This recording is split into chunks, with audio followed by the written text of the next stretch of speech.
I ain't saying she's a gold digger, but she ain't messing with no precons, if you know what I mean. I mean, too bad my commander literally comes from a precon today.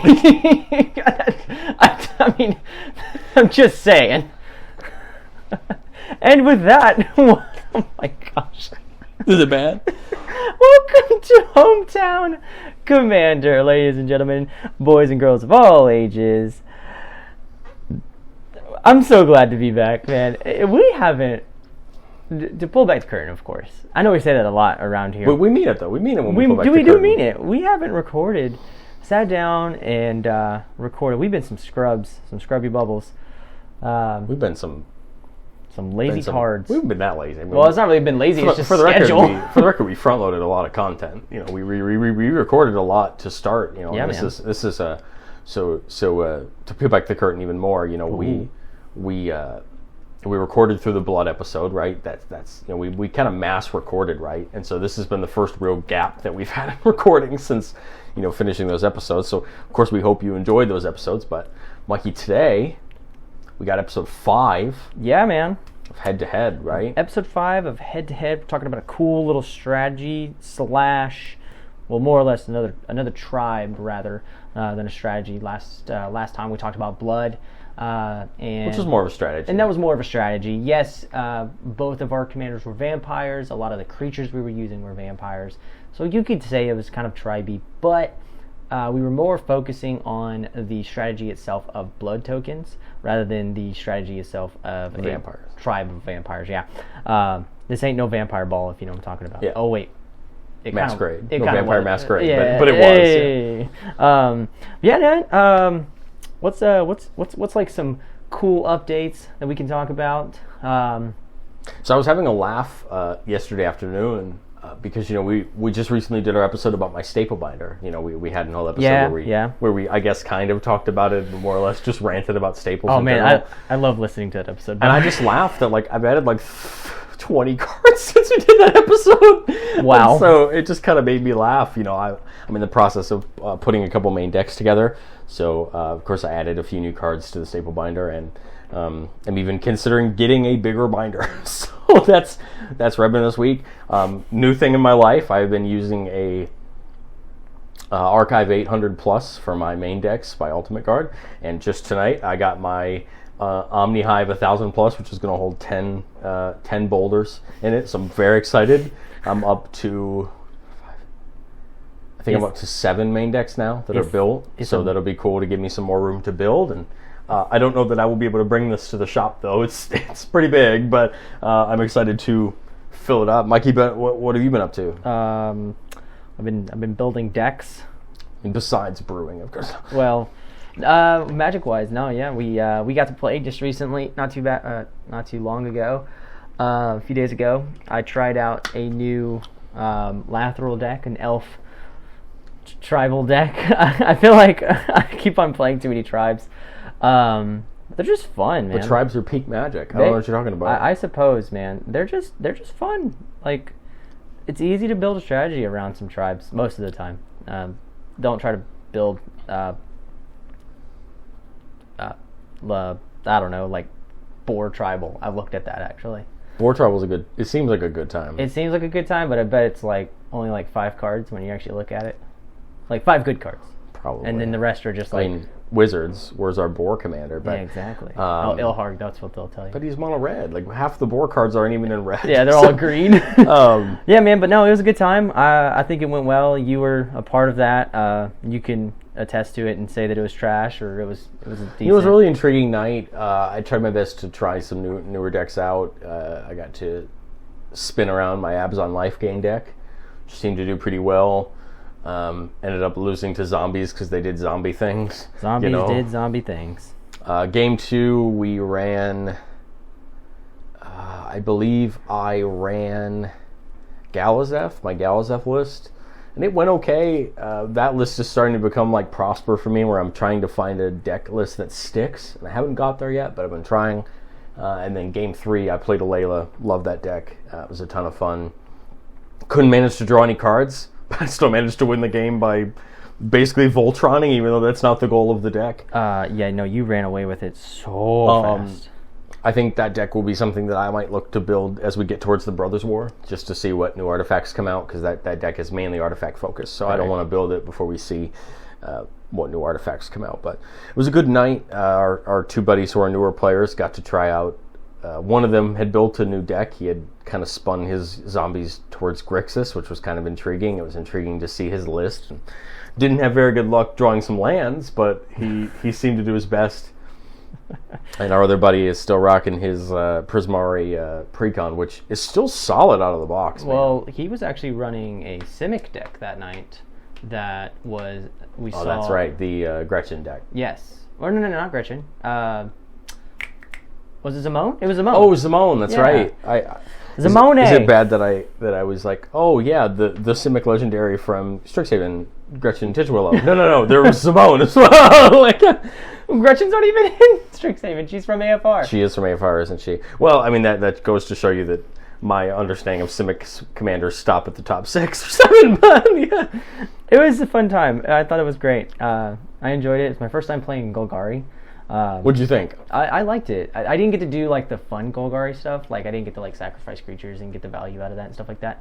I didn't see any of those cards. Like so, I am, for the listener, I am playing like a bit of an elf ball deck with Lathril, but I do have some fun cards in there like Dina. I believe her name is Dina the Soul Keeper. Is that the Soul Steeper? Soul Steeper. Yeah, she's got that nice cup of tea, and she's a lot of fun. I think it would be cool to just like hit somebody pretty hard with Lathril, and then like just sacrifice those like tapped elves, because I can talk normally. Sacrifice those tapped elves, maybe like the turn after I make somebody or make all of you lose life, and then just like hit somebody hard with Dina next time, which would be kind of cool. I also run a fun. I think if it wasn't for Lathril, I think I probably would have ran this instead, or ran this commander instead, but I have Marin in there, which is funny because on EDH Rec it literally just goes like Lathril then Marin. Yeah, she's very popular, yeah. Yeah, and I like what she does, so I put her in there just because it just seems too good not to have it in a green black deck. I think a lot of the Elf Bowl strategies tend to sit towards mono green, right? You know, they rely on that. What I think is interesting about that Golgari is you have all of those aristocrat type strategies that you can really hang your hat on and do a ton of good with. Yeah. There's a player in our play group who did play the Lathril Precon for a while, but he hadn't really upgraded it very much. So, I only ever really saw what was in the Precon. It was interesting to see your build because it had a lot of elves that were not in the Precon. So it was cool to see you kind of play around with it a little more.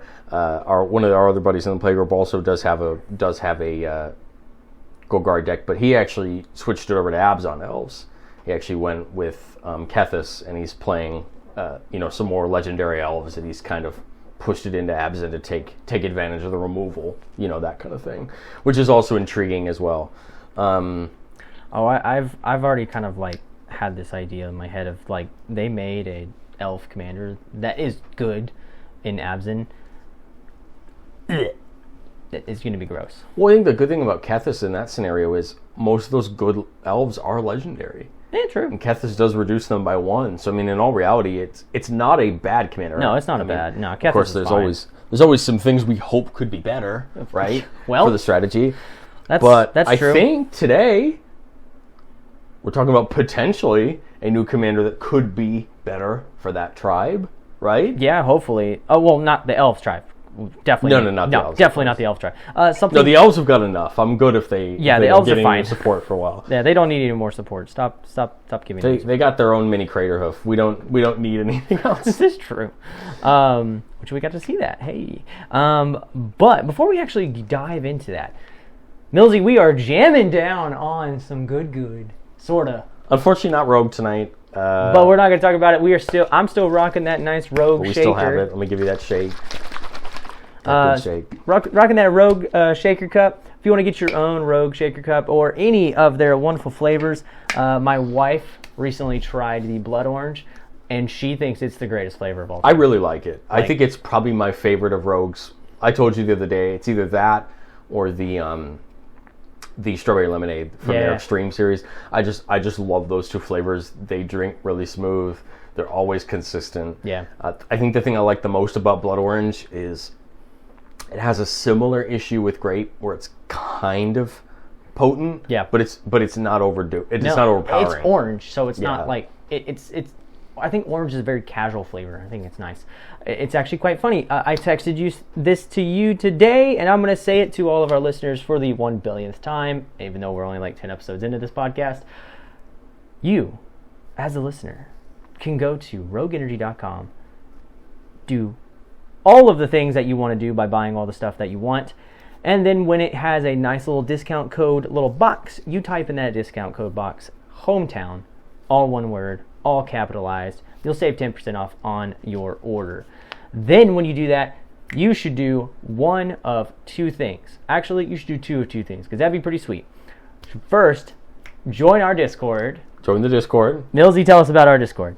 Man, our Discord is super cool. No, I'm just kidding. That sounded really grandstandy. No, our Discord, we put a lot of love into it. We hope that you come enjoy the community that we're trying to create. Yeah, man. We've got different channels in there, deck building help, a channel where we're going to talk about our head-to-head episodes every week, and hopefully lots of spaces for you to come in, talk about the game that we all love, and get our opinion on random things. Everybody loves a good opinion. But hey, it's free to join. We don't lock it behind a paywall. Yep. Mostly because we don't really care about the paywall, and we want you to come talk to us if you want to talk to us. Both of us spend way too much time on our phones anyway to begin with. Why not come spend it on Discord with us? You know what else? When you're on your phone, you go to a certain app. It's not necessarily purple, but it's blue. Did you know that we're on Facebook now? I did. I was aware. Hey, you can come like our Facebook page, like any of the posts that I am creating. They usually have something really, really goofy. Your photos have been on point. Hey, they've thanks, been man. Solid. Thanks, man. We talked about the staple binder episode, and I posted a literal picture of a literal binder, and just made a fun joke with it. We're trying to have fun with it. We're trying to, again, build the community that we can possibly can build with huge positivity, and I think that would be great, especially on a crazy dingbat app like Facebook. Just somewhere you can kind of escape to, look through some of the comments, maybe if any of them can finally pop up. Hopefully that will soon happen, but you never know. Maybe you'll be the first person to comment, and then we'll be like, what's up? We might blow up your phone. We have one last thing before we get in the episode today. What are we doing, Mike? We're running a contest at the moment. Oh boy, we got if you did not have the chance to listen to our Gorkle episode, go back, go listen towards the end. We announced our first official Hometown Commander contest. What is that contest, you would ask? That is, Mikey, you gave us a word in that episode, coagulate. Coagulate! And in moment, we decided that it would be fun to create our own custom removal spells called coagulate. All you have to do is come into the general chat in our Discord, tell us what the spell costs, what it does. We're going to pick a couple people that we like as our favorites. We'll put you in a Wheel Me or something like that, and you're going to win a collector's booster of Kamigawa Neon Dynasty shipped right to your door for you to enjoy. And we'll announce that about February 18th when the set comes out. When we get our box in, we'll announce that. And hopefully you guys will get to see us open up that box. We're working on that. Hey, yeah, definitely. I love the little shameless plug that that you put there of us trying to work for the video, because it's definitely something that we want to work towards. We want to get you guys some hands-on content, and when I mean hands-on, you're going to see our hands, which might be a little weird. But hey, we're not going to talk about that. What we're going to talk about, though, is some great cards that are going to come from Kamigawa. We're going to be super excited to open up some boxes for you guys. I know that Millzy and I both are considering, not for the podcast itself or the show itself or anything like that. Honestly, we're buying them for a personal gain. And whatever we gain from it, cool. Whatever we lose from it, also darn. Cool. But we're both considering getting maybe set booster boxes, maybe a bundle, just to kind of see what's in the different products and whatnot, just to see what kind of we pull. I know that both of us, we really enjoy and don't mind. No, that's a dumb word.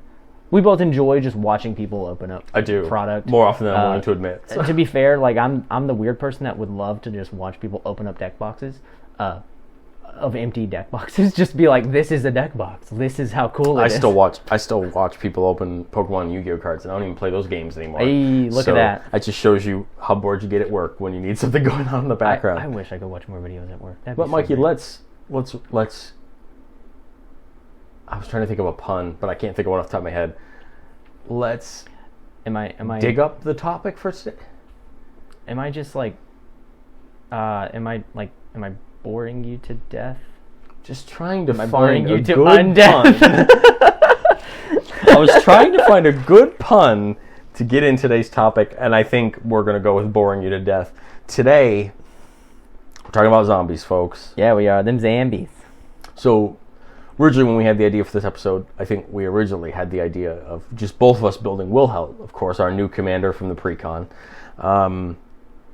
The first idea was to do a pre-con upgrade of sorts, but we had both kind of decided that's not what we wanted to do. As much as they're cool pieces of content, they're not really what we wanted to do.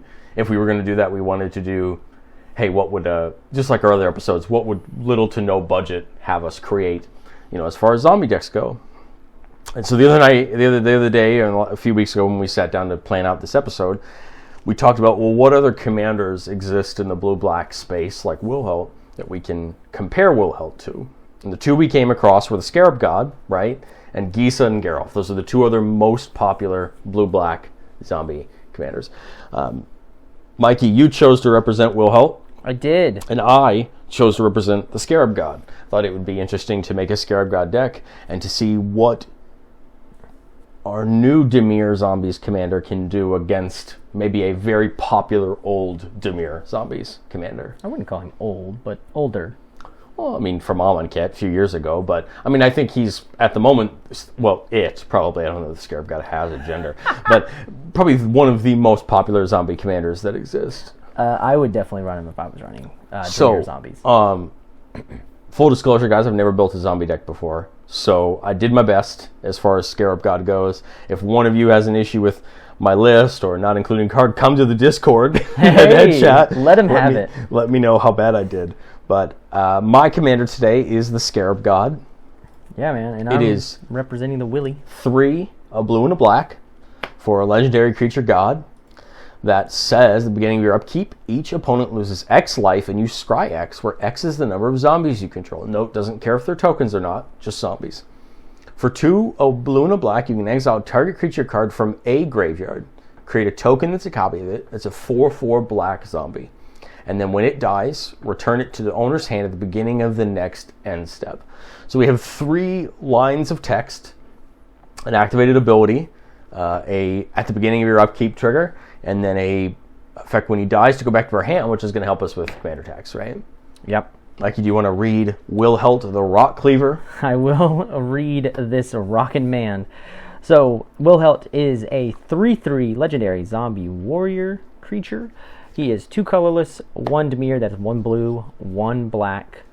His lovely little bit of text says, whenever another zombie you control dies, if it didn't have Decayed, create a 2/2 black zombie creature token with Decayed. Now, I'll even explain Decayed. So Decayed is, it can't block, and when it attacks, sacrifice it at the end of combat. Wilhelt also says that at the beginning of your end step, you may sacrifice a zombie. If you do, draw a card. All right, so Wilhelt's got 2 lines of text. We have a whenever effect, which is triggered, right? And we have a at the beginning of your end step. Yeah. So it's both are pretty good. A lot of people probably will look at it and go, well, it's not that great because if you have decayed zombies that you want to sacrifice, you're not going to be able to with Wilhelt. But let's just dive straight into it and see how I can actually sacrifice. So let's talk about our strategies, Mikey, because I have a feeling we're probably running down the same strategies. What does any good zombie deck want to do? Make zombie tokens, right? Zombie horde. We want to amass zombie tokens, and I use that as a pun because I am playing some amass cards in my deck. I'm sure you are as well. A couple. We're going to make zombie tokens. Now, the reason we're making zombie tokens is a little different. I'm using them to drain life and scry at the start of my turn. You're going to be making them primarily to feed back into Wilhelt's effect or into other creatures' effects. Yep. If I can guess correctly, you can tell me if I'm wrong. You're perfectly right on the right track. I want I want Wilhelt to kind of just be what he's supposed to be, which is the commander of the deck. I want him to be able to just give me the cards that I need to get. I don't have to attack with those decayed zombies to still sacrifice them during my instep. So, hey man, drawing cards in a card game is very good. Very good. So I think a good place to start when it comes to our strategies is our kind of key cards. What are we looking for? What are the big things that we can find that are going to get us them zombies? And I think the first group of cards that I'm going to guess we're probably both playing, or if we're not playing all of them, we're going to play some similar. That's our mass zombie creators, right? Yeah. From under the floorboards, Dark Salvation, Dread Summons, Empty the Pits. We're even both playing Wand of Orcus, which is a equipment that you equip to a creature, and when it deals combat damage, you make that many zombie tokens. So we have a bunch of ways to create lots of zombie tokens. Now, the difference here is that I don't have a triggered ability to give me a zombie token whenever one of my regular zombies dies. Right. Whereas you do. So you have the benefit there of being able to play, I would guess, some more aristocrat-y type effects to come in, sacrifice your non-token zombies, and get value out of it. And get some that. I just realized Will doesn't even say when a non-token zombie creature dies. It says when a zombie without decayed dies. Yep. So I'm sure you can even sacrifice your regular zombies and get decayed zombies out of it. Which is exactly what I am looking to do.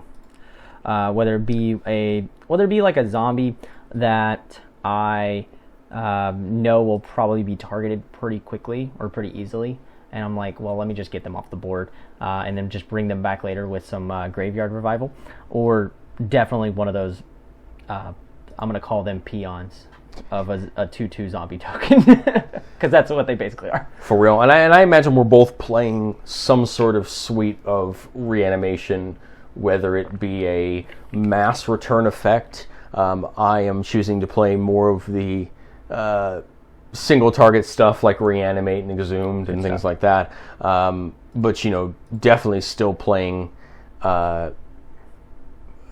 effects that bring all of your zombies back from the graveyard, or even I'm not playing it. Are you playing it? Which one are you looking for, my guy? Thinking of the black spell that brings all creature, Rise of the Dark Realms. I don't think either of us are playing it. I don't think we are. Where you can bring all creatures back to the graveyard, from the graveyard back to the battlefield. It's definitely a card you can consider into most, if not all, of your zombie decks. I know that like Gise and Geralf, they really do compare. They really do care about bringing stuff back from the graveyard. Might not be a bad idea for something like that.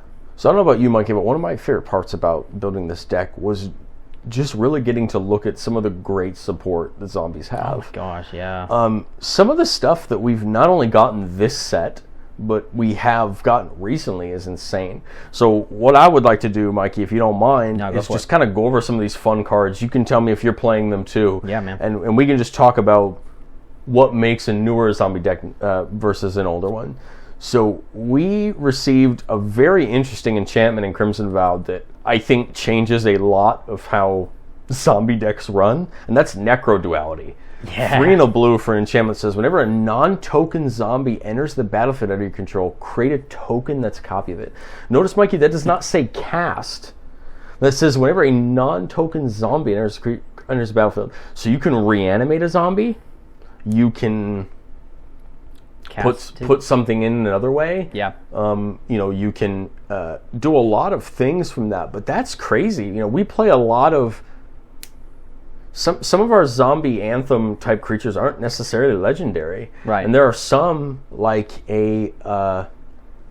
Well, it doesn't even matter if it's non-legendary. Here's the funny thing: I feel like Necro Duality is really going to be crazy with. You can cast Wilhelt and get 2 Wilhelts. That is true. Now you will lose one of them immediately, but you'll get 2 of them. But you'll get 2 of them.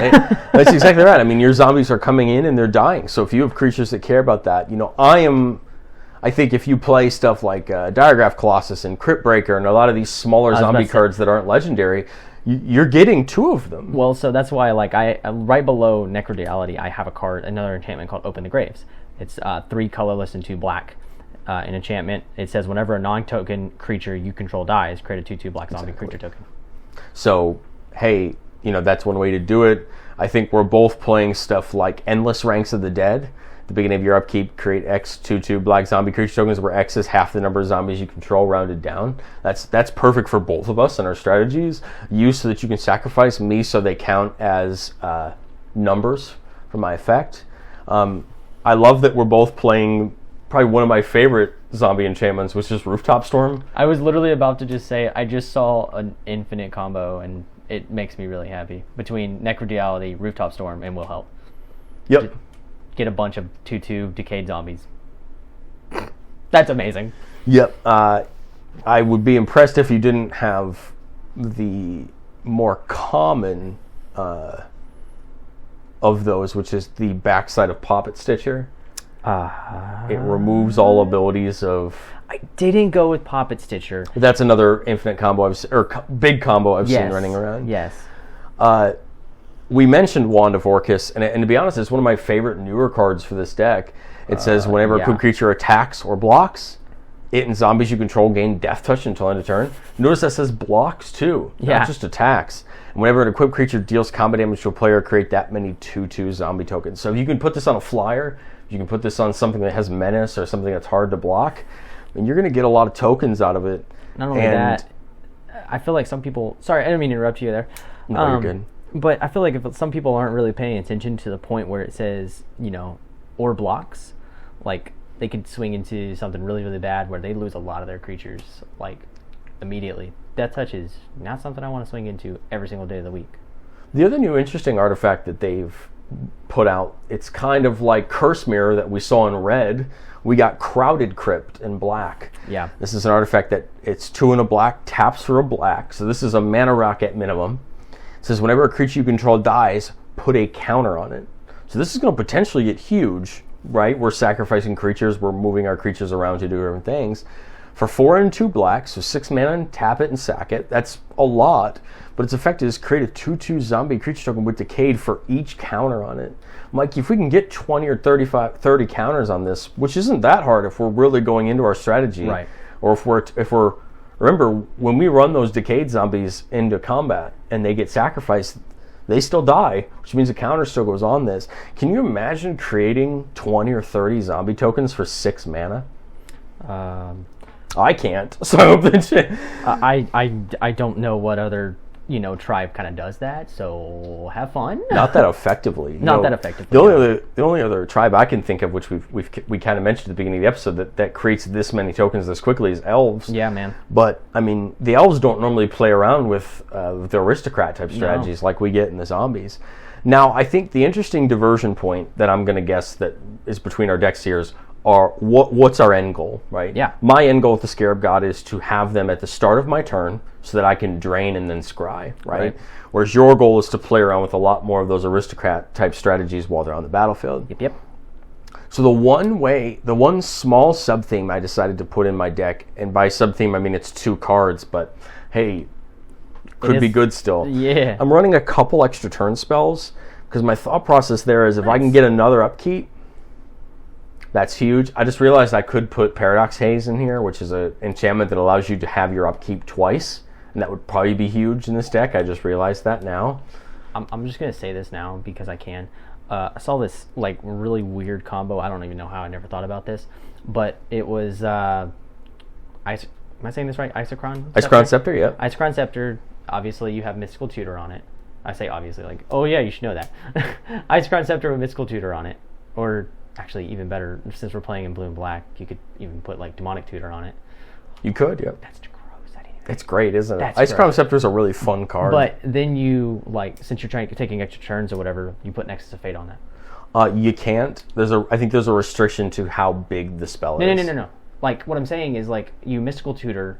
Ice Crown Scepter, Mystical Tutor. Using the Mystical to search. Mystical Tutor. I got you. I thought you meant put a Nexus of Fate on the Scepter. No, I wish, but no. I wish, but no. It has to be 2 or less. That's why I'm holy cow, I'm not even thinking that how gross that thing can actually really be. I'm thinking, as a red player, yes, let's put Lightning Bolt on it, because that sounds awesome. I can't, yeah.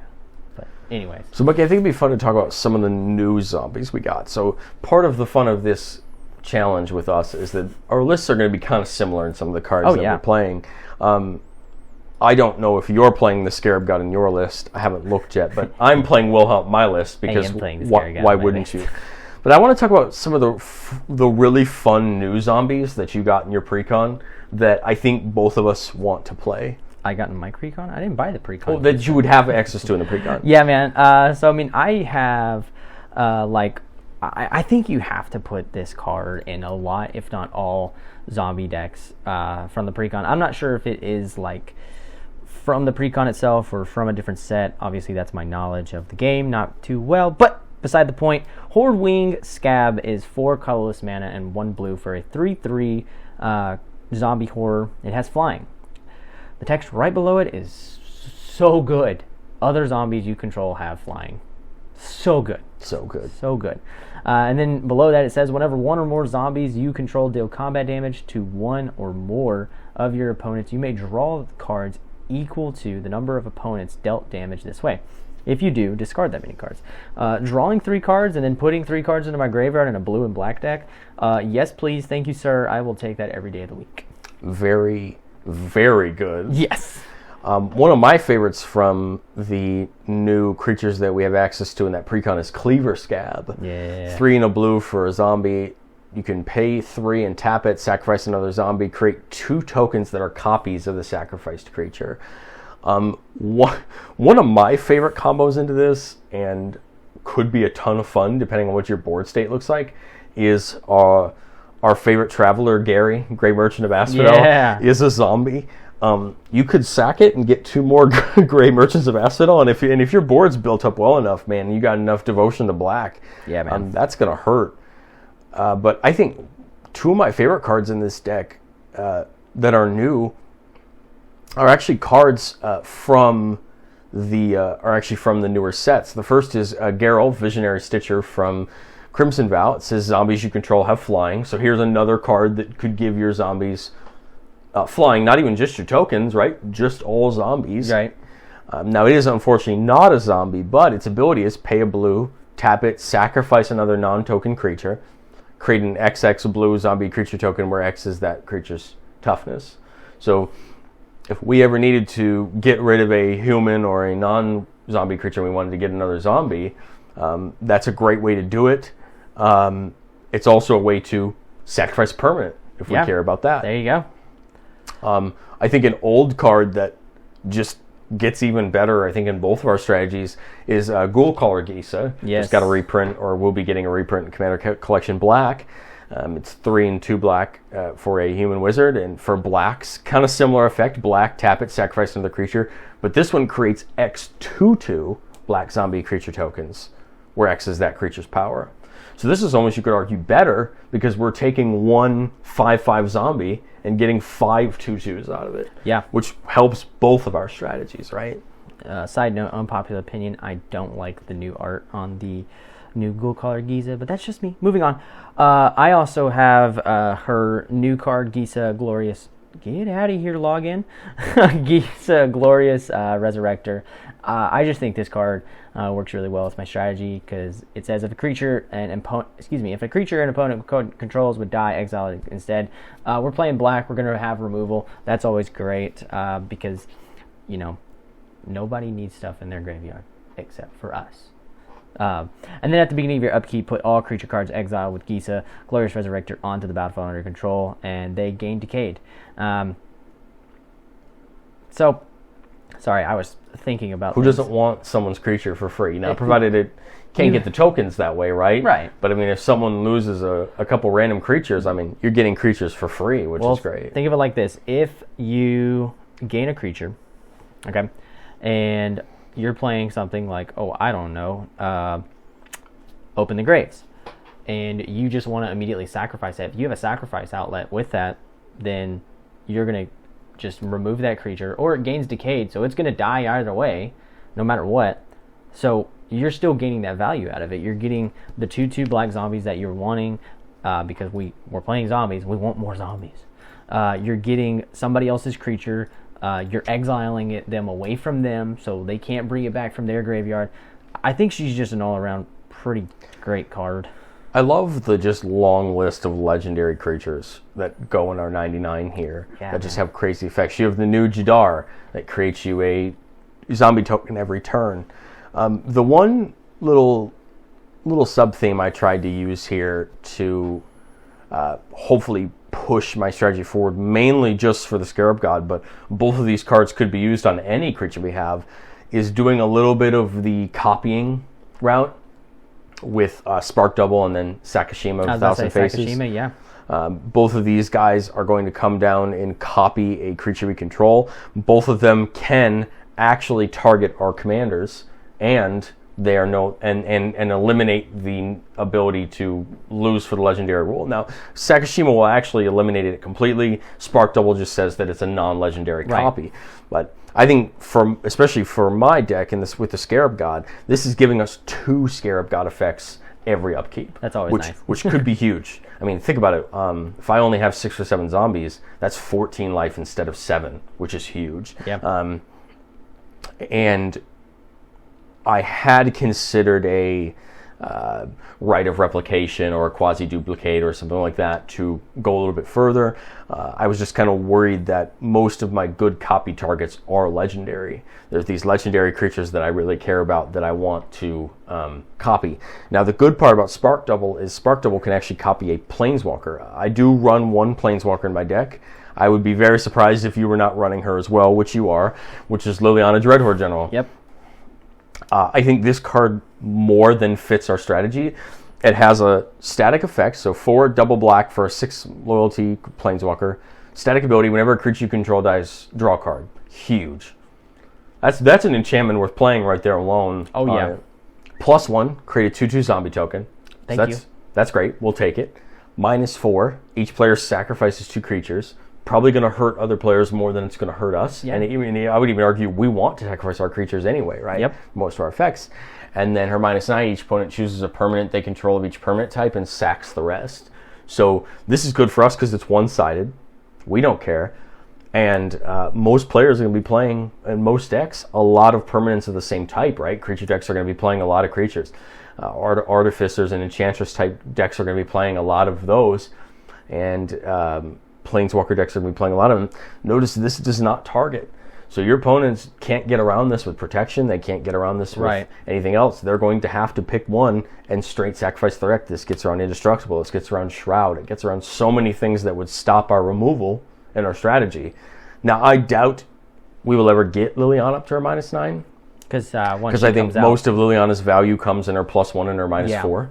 Right? Most people, when they drop this down, are -4ing it the first turn it comes out because that's most of the time what you need it for, although her +1 is just great. Oh, yeah. Let me talk about another Planeswalker that you can actually get out of the pre-con I have in my deck, just because it did come for the pre-con. I did want to add some like highlighted cards I feel like would have been nice to have with the little help deck. So I have Liliana Death's Majesty, and she is 3 colorless, 2 black. Her +1 is create a 2/2 black zombie creature, and then mill 2 cards off your deck, which we're perfectly fine with. We're okay with putting cards into our graveyard. Most of the time, I'm personally not going to be mad if it's something I really need at the time. It's fine. I still get a 2/2 zombie. Hopefully, I will play smart enough to put the value out first, and then grab my zombies when I need them. -3, return target creature card from your graveyard to the battlefield. Oh, I'm sorry. Did I just mill 2 cards the turn before? Well, guess what? That guy's back now. Hello. That's pretty nice. That creature is a black zombie in addition to its other colors and types, which is great if I mill, like I have. Oh, let's look here. One of my favorite cards from Tarkir, Dragon Lord Silumgar.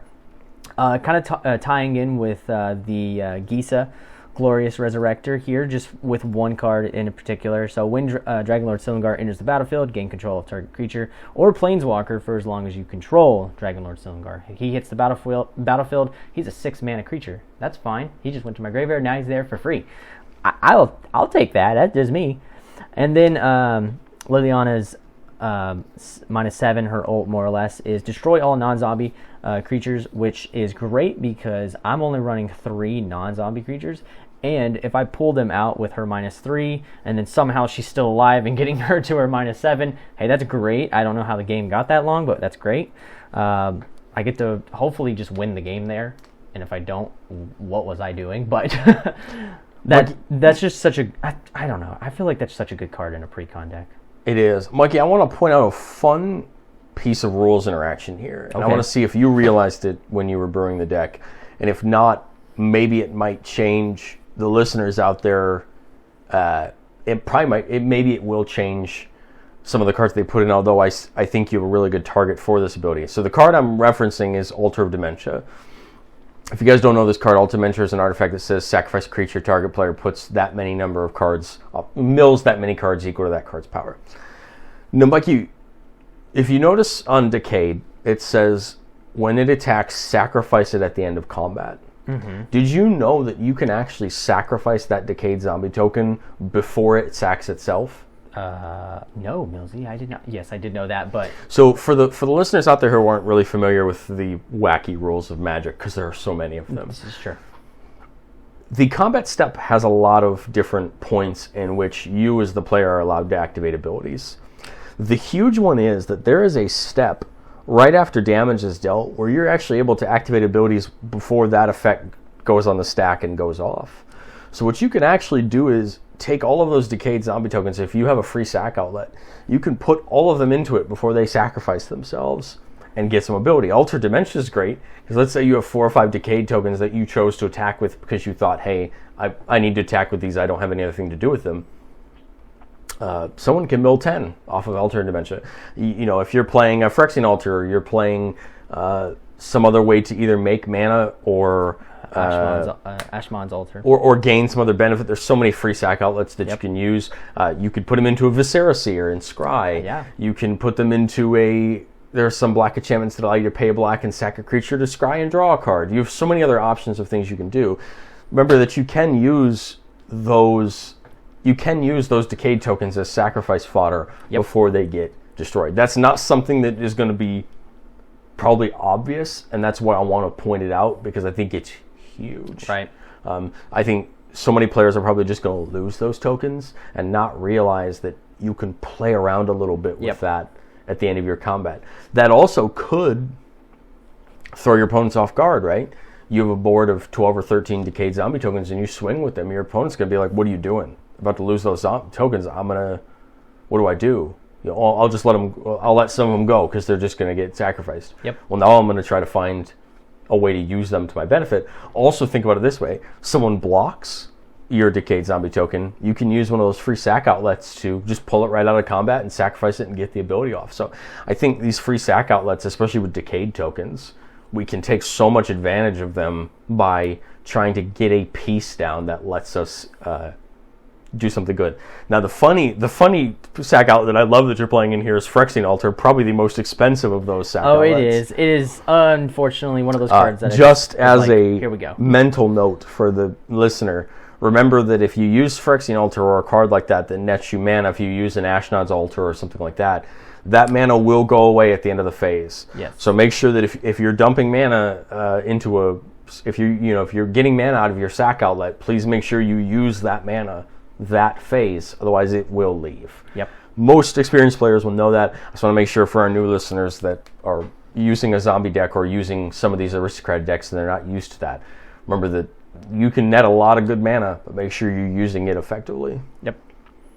So what kind of opening hand are you looking for in your wonderfulness of zombie blech? I have really tried my best to play a bunch of mana rocks because unfortunately with us being blue and black, we really need them. Yeah. We don't, outside of card draw, we don't have a ton of ways to ramp. It's just non-existent in blue black. So we need to focus on drawing cards. Tutors are always a bonus, right? Because they can get us the things that we need. But I am playing a lot more mana rocks than I normally would because we need access to them. Now, I've tried my best to find mana rocks that are still beneficial for us. But, we need to play our signets, Arcane and Dimir Signet. We want to play... I'm playing a Commander Sphere, I'm playing a Soul Ring, and I'm playing that Crowded Crypt we talked about earlier. Those all three are mana... Are going to be mana sources. I chose to play Moonsilver Key. It's just a way to either find a mana rock or find a land. Yeah, that's great. That's huge. I actually put Heraldic Banner in there. And the main reason I put Heraldic Banner in there is it's a source to tap for black mana, but it also pumps all of our zombies because they're all black. +1/+0. I mean, probably not that big of a deal, but hey, you never know when +1/+0. So I would say we really want to get Scarab God out. I would say as soon as possible because he's really our main engine of power. I'm going to focus on getting maybe some zombies out before him, but in all reality, we really want to get the Scarab God out quickly. I would say if my hand has less than 3 lands in it, it would really depend on what else is in my hand for me to keep that hand. I'm really looking for 2 to 3 lands, at least 1 mana rock, hopefully at least 1 draw spell or a tutor. I'll take one or the other. And then some sort of way to create zombies. Whether it's whether it's an early Empty the Pits or a Dark Salvation in my hand that I can work up towards later, or it's a enchantment that's going to start amassing me some creatures, or some of those creatures that when they come down they make you a zombie token. Anything that's going to start me getting zombies on the battlefield quickly, that's what I'm really focused for in my opening hand. Yeah, for me, it's pretty similar story. Little difference is if I have like an instant in hand that's pretty cheap, let's say like I have an Opt, or even if I have like a Negate, Mystical Tutor. Mystical Tutor is just huge. Anytime you see Mystical Tutor, keep it, please, because it can do you so much good. Unless you have no lands in hand, then hey, let's just worry about that later. No, I'm just kidding. Anyways, Giant Unlocked, just all these like small like counter spells, control spells, just kind of keep me in the game for as long as I possibly can until I start seeing those lands, or until I start seeing my engine start to work a little bit. Those are going to be the things I'm going to be looking for. Having a Phyrexian Altar in hand would be wonderful. Now that is, of course, so here's a funny thing. Very expensive card. I was about to say, here's a funny thing, guys. Phyrexian Altar is, as I see it right here, right now onto this list, is like a $95 card. Will I ever own this card? That's neither here nor there. But what I'm trying to get to is, you have access to this card. If you can get it, awesome, cool. Moving on. What I'm saying in my strategy here with my opening hand, if I have it, it's a 3-mana card, a colorless mana. I can put whatever I want into it. And then I can sacrifice a creature and then add 1 mana of any color. I also have Ashmon's Altar, which is funny because it's actually cheaper in price, same mana value. I get 2 colorless mana. I get 2 colorless mana, which is great. Rather than just a 1 mana of any color. But both of them would be nice to have just because they're sack outlets. So I'm looking to try to like rotate my cycle of like getting creatures, sacking creatures, getting creatures, sacking creatures, and then having the value work through that. 3 lands, hopefully like maybe a spell or 2 to keep me into the game. If I don't have like a creature that I'm just like, that's good, I can keep that. Something that's going to just continue to put the pressure onto my opponents without them really seeing my engine is something. I think I've actually just realized this actually just now, that when I play anything with blue, my blue is showing right now. I really enjoy. I think I would enjoy my opponents not knowing what my engine is actually going to be. Now, obviously, we can look at Will Helt as a commander and be like, yes, you're going to be making zombie tokens and blah, blah, blah, blah, blah, blah, blah. I think this episode is a little hard for that because we picked 2 of the most popular zombie commanders of the recent years. But there's always different ways to go at it. Yes, you can assume as an opponent to this that, I'm going to play one of the Lilianas. I'm going to play a bunch of zombies, and I'm going to try to get as many tokens as I possibly can.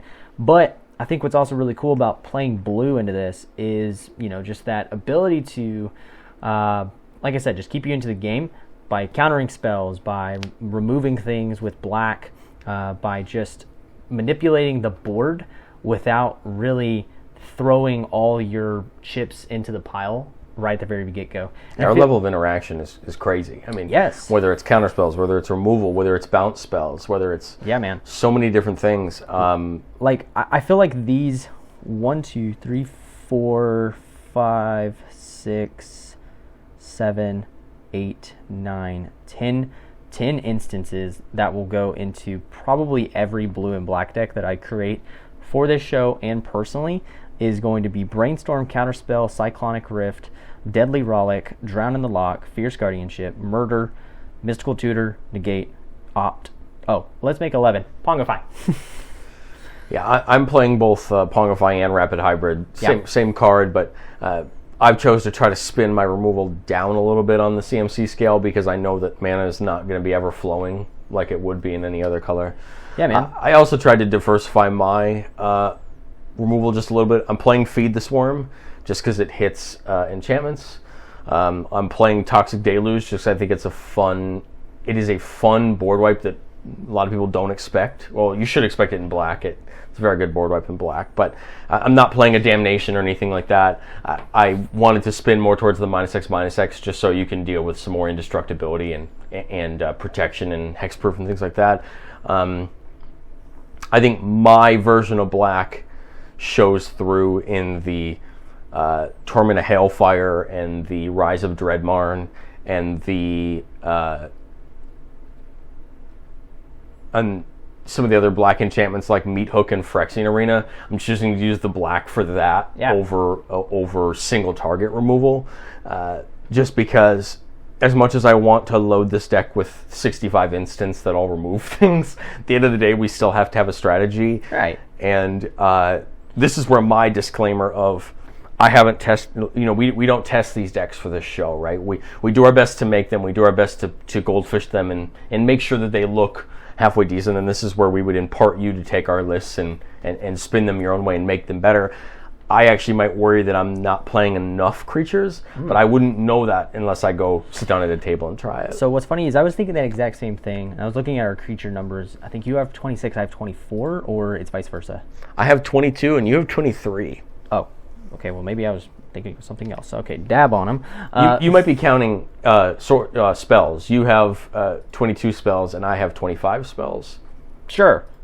Or what by spells I mean sorceries in this case. Yeah, maybe I don't know. Anyways, and I think where we're really getting our like creature base from is going to be those zombie tokens. Yeah. I mean, both strategies are going to be looking to make zombie tokens. We want to make the Horde, if we will, and I think we're definitely doing that pretty well.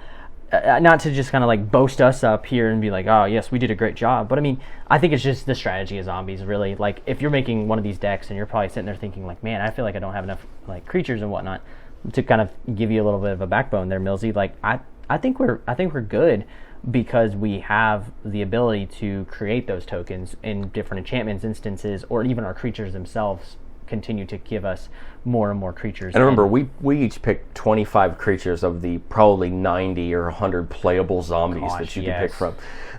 There are way more regular zombies. There are way more legendaries that care about zombies that we could have put in our lists, but we tried to choose the ones we thought fit the best in our strategy. I have to say this, the one thing I really like about the Will Help Precon, as I think it does a really good job at giving you a decent subsection of zombie creatures and things that care about zombies for you to mold into your future zombie deck. This precon is definitely my favorite of the four that we got in Innistrad because I think it does the best at setting up your precon to start kind of growing into a main deck. Now I know that neither of our lists are going to be very good as precon upgrade lists because we're playing some very expensive cards, but my point I'm trying to say is that I think the Will Help deck probably sets you up a little bit better than some other ones that we've seen in the last year or two. No, I think it's a good point to kind of bring up though. Like the cards that we have that are pretty pricey. I love the point that you wrote down for our notes is we're in blue black. Everything is pricey. I think that's a perfect little sum it up of what you're going to expect if you want a very no pun intended, all pun intended, valuable blue and black deck. Valuable as in money, but mostly value on the table. That's what I'm more. I think it'd be the same way. If you told me, "Hey, we're playing blue-white," I'd be like, "We're going to play counter spells. Yep. We're going to play control." Yep. If you told me we're playing blue-green, we're going ramp. It's like blue-black. It's going to be pricey. Yeah. It's just going to be expensive. All of the blue-black spells are very good, but they're also not cheap because they're that good. I think in all reality, Mikey, we probably put our instants and sorceries into groups where they work for us, but there's so many viable options in blue and black. Yeah. Don't just look at our list and say these are the blue and black spells that matter. There are so many good choices that you can choose, and there's probably more token generators and more other things that we didn't put in our list that exist out there. And that's why I love EDH Rec as a resource, is because although we did use it a little bit, I'm sure this list could look I'm sure this same list, if 15 different people took this list and edited it, could turn 15 different ways on all the different zombies and all the different spells that you could put in this deck.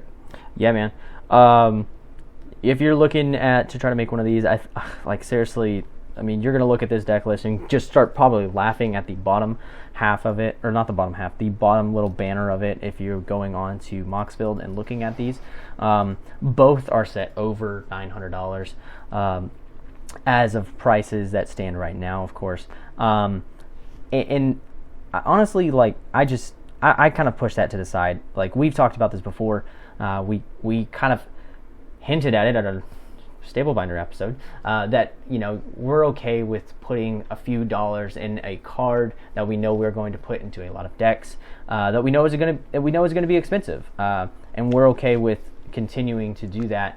You know, every once in a while, like, you know, later on down the road, we'll buy our Demonic Tutor, and then a little later after that, we'll buy the Vampiric Tutor, or that's of course an buy example. The Psych Rift, or buy the Fierce Guardianship. Yeah. Exactly. I think the other big thing that we're also want to do is we want someone to be able to take this deck, proxy it out, take it to their table, and do decent with it. Yeah. You know, we're not saying that we want you to go pub stomp your LGS because you have all these good cards. But I'm not going to give you 100 cards of garbage. I'd even argue that you probably won't pub stomp with either of these decks because they could be better, and that's what this series is about. It's us taking our quickish to first takes on these decks, giving you a list that you can then take and continue to refine more. I think that both of our shells are probably pretty good. You know, neither of us are zombie players, so we may not know the big brain combos and the little intricacies of zombie strategies that can make these decks better and better. If that's a strategy that interests you, I would recommend you go out and pub stomp people with this deck if you can. And make those edits, make those moves, and make the deck list better. But that's what it's there for. If you go down to the description, you'll see the link to our Moxfield account. You can see both of our lists, what we've decided to do. I hope that our conversation has spun you in the right direction as far as zombie decks go. If you're a resident zombie player of the community, I would love for you to come into our Discord and tell us where we're right and where we're wrong. Please tell us where we're wrong, because this is one tribe I really need to learn more about. Yeah, I mean, so I guess to end it off, Mikey, would you build this deck? So fun fact, I know that my blue-black eyes are set on Yuriko and doing ninja things, but I actually like this deck a lot. I like the different zombies. So, like, I don't know why it's highlighted right now. My mouse is not over this guy. But anyways, a card that's highlighted right now is one that we got from the Adventure of Forgotten Realms, Acererak, the art. Such a fun card. Playing that with the rooftop combo, man, that's just so cool. You can just infinitely go through dungeons. The new dungeon mechanic I always love. I mean, you can really win the game with those two cards. Yes, exactly. Because technically, you can keep going through. I think it's Mind Mage that deals the damage to your opponent, and as long as no one is in interaction, you win the game at that point. Yep. For me, I wouldn't. I have a tough time loving blue-black by itself. Yeah. I really enjoy Sultai. I really enjoy Esper when you add the green and the white in there. And I think that's where I would prefer it. I'm just not a blue player, although I do like the tribal aspect of this blue-black list. It's just not for me. And that's okay. We've said multiple times already in this series, and we're going to say multiple times again, we're not going to love every deck list. Of course. We're not going to want to build every deck list, but we are both brewers. This is the kind of stuff we enjoy, pushing ourselves into new strategies. We did it kind of last week, right? With the red-black blood. Not a normal red-black list, but we pushed ourselves into this. This, I would argue, is a little more common for a Dimir list, but again, we're pushing ourselves into this, and I think it's going to be a ton of fun. So we've ended the last few episodes doing this. And so I want to do it again. We're going to tease some of the more head-to-head stuff we have I'm excited about it. Next week, we have one of my favorite commanders from Forgotten Realms. Nice. I think as a green player, this commander is everything I love about green mixed with another color. I know he's very popular in EDH Rec, but I think if you're a D&D fan, he's very popular to most D&D fans as well. It's just fun. I love the off-the-wall stuff that you can find with it, and I think that'll be a really fun, probably hint that's going to give that away to most people. I hope it's okay. And then 2 weeks from now, we're going to do our first 5-color commander. We're going for it. We're going for the 5-color commander. I think we've picked one of the most popular 5-color commanders in the last year. Spoiler warning, it's Golos.